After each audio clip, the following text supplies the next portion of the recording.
What's up, ladies and gentlemen? It's good to see you tonight. I am ready for football season to start, aren't you? Oh, I am so excited about my Buccaneers this year. And guess what? The first game of the year against Jason McElhome's Dallas Cowboys. Go Bucks. What? Wait, hold on. Tom's talking. Hold on. Jason said what? He said the Dallas Cowboys are going to win? He said they're going to stomp on us? Oh, no. No way. Here, Tom. Take care of that for me.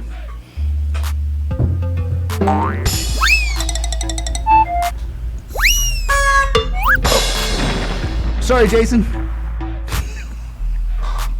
And somebody say, hey, I want my 10K. Somebody give it to me. Somebody give it to me. Somebody. Yeah. Somebody say, hey, we want a 10K. First of all, I want to just say that the SBA is doing a better job right now getting people approved than they have since they've started. Things are starting to go in motion, and I want to shout out to Rachel out there. Congratulations, hon. You got your money. Way to go. There's a lot of people out there that have contacted us and saying, yep, I got paid. Thank you very much for all your time and efforts and help. So you guys can go on, live long, and prosper. That's what we're here for. We want to see you guys make money. We want to see you get the money you deserve. And we want to see your businesses stay in business. That's the whole key right now. And as far as what's going on right now with the EIDL grant, it's still in a limbo area, a limbo state, and it will stay in that state probably up until the end of September. Here's what's going on. We know that last week, about a week and a half ago, they passed a $1.2 trillion physical infrastructure deal that went through the Senate. That's when we heard Ben Cardin say, look, we're pulling the money from the the EIDL loans and grants, and we're going to put it towards the Restaurant Revitalization Fund. So they can't pull that until this $1.2 trillion physical infrastructure bill, they'll call it physical infrastructure, gets agreed on in the House. So the Senate passed that, but they sent it to the House. Now the House has it. Now Pelosi has it, and she set aside said, I am not going to bring this to a vote until you pass mine $3.5 trillion human infrastructure bill that the Democrats and Republicans voted on in the House just the other day. And it passed by Democratic votes because they have the majority. Now they sent that to the Senate. So now the Senate is holding on to Pelosi's human infrastructure bill, and Pelosi's holding on to the Senate's physical infrastructure bill, the $1.2 trillion, and then next to the $3.5 human infrastructure bill. So the problem with this now is that the human infrastructure bill that Pelosi has sent over has $3.5 trillion in it right now, and none of the Republicans are on board with this. That's 50 Republicans. Remember, there's 50 Democrats. Now we need a 50-50 split vote in order for the Vice President Harris to get this bill and say, yes, we're putting this through, which would be the $3.5 trillion. But what they're doing right now is they've got they're all on break. Congress and the senators are all on break until late September. So the people who are not taking a break are taking these bills right now, the $3.5 trillion human infrastructure bill, and they're going over it and they're fixing it and they're saying, hey, can we cut some money from this? Can we cut some money from this? And we know that the senator from Arizona, Sinema, she said, I am not on board with the $3.5 trillion bill. So if they lose her vote, then the bill gets squashed. It's dead in the water without her vote. So they're going to have to do a lot of changes on this bill. Now, with that $3.5 trillion bill, that doesn't affect the your EIDL grants or loans or what have you. It doesn't affect the EIDL program whatsoever or the Restaurant Revitalization Fund. Everything, once again, stays solid, stays straight. So once the Senate gets this bill, and they pass this, if they can get the 50 votes and crumple it down to Sinema's expectations of it, then they can vote on it. Once they vote on it, then once they vote on it and it's a yay, then Pelosi will sign over and do a vote in Congress for the $1.2 trillion infrastructure deal, which would then change the mathematics and the format of the EIDL grants. And that would put the money into a restaurant revitalization fund as well, which would get that program up and running again.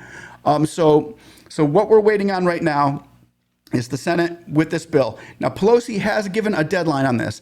The deadline, the day that it's supposed to take place, where it goes up in front of the Senate floor, will be September 27th. Everybody remember that day. It's going to be a big day, because whether Sinema is going to vote for it or not decides the whole $4.7 trillion worth of money that the government is looking to go into debt with right now for America in order to do the infrastructure and keep moving forward in this process.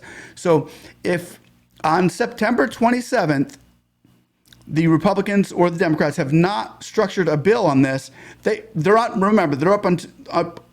on recess until the 27th, which is that day that they're supposed to have come together and all talk about this and go over this.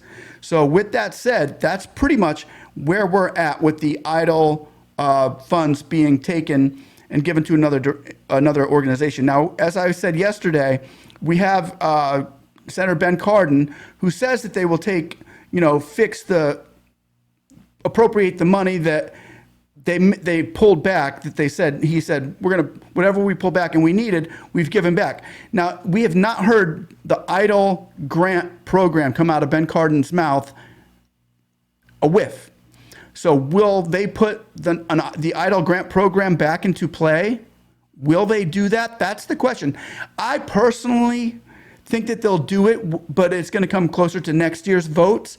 Next year during the 2022s, when they're trying to, because Ben Cardin's up for re-election too, I believe. So when they're trying to do that, then Jackie Rosen says, hey, let's throw 513 on the floor.